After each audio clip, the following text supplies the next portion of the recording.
Occasionally in this world, a true patriot comes to light. Henry David Thoreau is that patriot of the mid-1800s.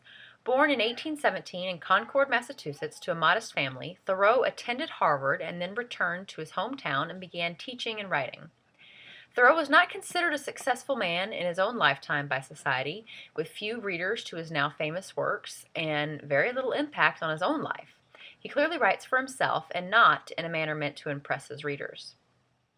Foreseen with the eye of the poet as God sees them, all things are alive and beautiful. Henry David Thoreau. This quote displays the level of oneness that he clearly had with nature. As self-taught naturalist, Mr. Thoreau wrote journal after journal depicting his love and observation of nature. He often found deeper meaning in nature. For example, in 1859, he wrote about a red-tailed hawk and his friends in a tree and had this to say: "What we call wilderness is a civilization other than our own." Thoreau kept his journals from 1837 until close to his death in 1862 and observed hundreds, if not thousands, of plants and animals. His love of nature is easily displayed in his 14 volumes of journals and makes many comparisons to nature in his other works regarding politics and people.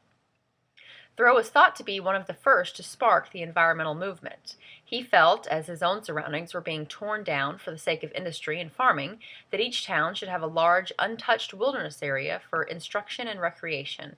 I, too, believe that certain areas should remain just as God created them. Another quote from Thoreau is, "My profession is always to be on the alert to find God in nature, to know his lurking places, to attend all of the oratorios, the operas of nature." He was always looking for a glimpse at heaven and his natural surroundings.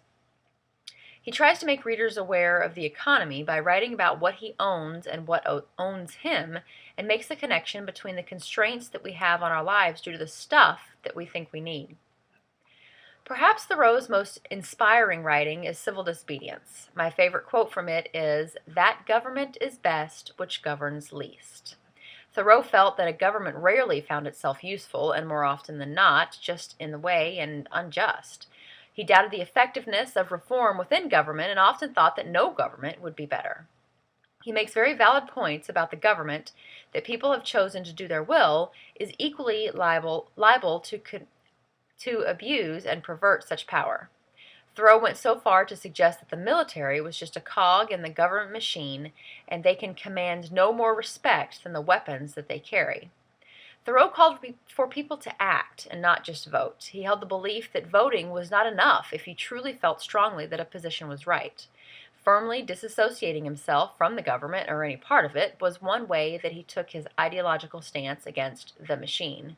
He even spent a night in jail after refusing to pay his taxes. His strongest stance, and perhaps the reason behind his views on the government, was against slavery. Thoreau was a devout abolitionist and proved it over and over throughout his life. He called on the citizens of Massachusetts to withdraw their support, both in person and property, from the government until and unless slavery was abolished. He said that if 1,000 men were to not pay their tax bills this year, the state would be forced to take action rather than imprison everyone. In one of his works, Slavery in Massachusetts, he makes the connection to the Congress that if he were to propose making man into sausages, he would be laughed off the stage, yet Congress is content to allow man to be treated as animals by law. He shows absolute dismay that people are so concerned with tragedies across the globe when there was such an injustice being done in their own backyard. But he didn't just make these claims in vain. As he was an Underground Railroad supporter, he was engaged in the cause and not the organization of abolishing slavery. He actively gave refuge and financially supported the Underground Railroad's actions through Concord. Thoreau, it seems, was likely on the verge of turning his civil disobedience into anarchy when he was quoted saying this: "I cannot for an instant recognize that political organization as my government, which is the slave's government also. When a sixth of the population of a nation which has undertaken to be the refuge of liberty are slaves, and a whole country is unjustly overrun and conquered by a foreign army, and subjected to military law, I think that it is not too soon for honest men to rebel and revolutionize." As I initially pointed out, Henry David Thoreau is nothing short of a patriot. someone who not only calls on others to act and to do what is right and just, but acts himself to promote integrity. Between his views on being cognizant of nature and his radical, by today's standards, views on government and how to achieve what you personally view as moral and right, I think he sets a great standard to look up to. It would seem that being well over a century ago, his lessons may not apply in today's world, but in fact, they apply more than ever. Disobedience is the true foundation of liberty. The obedient must be slaves. Henry David Thoreau.